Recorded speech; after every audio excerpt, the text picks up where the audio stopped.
All right, so bear in mind here, looking forward as we get ready for our next lecture, which is kind of a continuation of this subject of reform and reform movements. Bear in mind that Henry David Thoreau was writing within a cultural, political, social context. In other words, we pull this guy out and we say, oh, this is a great writer, therefore let's study him in isolation. Or at best, we might say, oh, well, he was a great writer who was a transcendentalist, so let's study him in relation to other transcendentalists.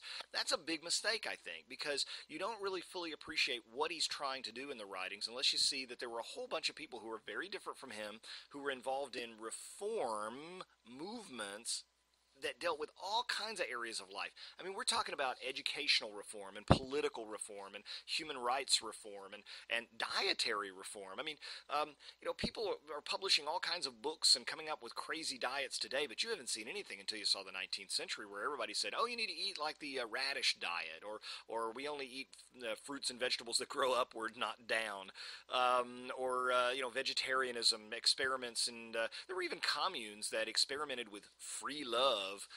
Let your mind wander there, but I won't get into specifics. Just all kinds of really radical experimentation that was going on during the period, partly because, or mostly I should say because, there was this very optimistic period in American history where people thought that human civilization can be totally, thoroughly revamped and completely improved. And the biggest areas, the three biggest areas that you should focus on, in addition to what we're going to bring up with this, that have consequences for us in the 20th century, would be one, women's suffrage is part of this reform era. I mean, it grows out of this. I mean, the Seneca Falls Women's Rights Convention is in 1848.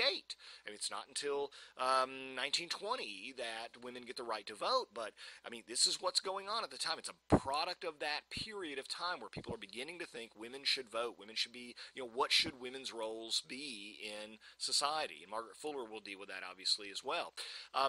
The abolitionist movement, obviously, that's the big 800-pound gorilla in the political arena here. What do we do with this problem that in their eyes they inherited but that has to be dealt with? This is a really, really big, difficult problem. And we have to figure out where we stand on that issue. But also things like temperance. People drank like unbelievable quantities of alcohol throughout the 19th century, and we end up getting prohibition in the early 20th century, not because it pops up in the middle of the 19 teens after World War I, but because there had been almost 100 years worth of debate over whether alcohol should be allowed and what its role should be within society. All of this is coming out of an era of the early 19th century where everybody is thinking in much more radical terms about how should we restructure society, how should we reform society. Thoreau is definitely kind of throwing a monkey wrench into that, saying, no, I'll reform myself, thank you very much. I don't want institutions to reform me. But he's pretty much in a very small minority. The big impetus, the big effort, the big kahuna is about group reform. How do we reform society? What kind of organizations can we start to do so? So as we look forward to some other things next time, bear those points in mind, especially with respect to Thoreau's relationship with others.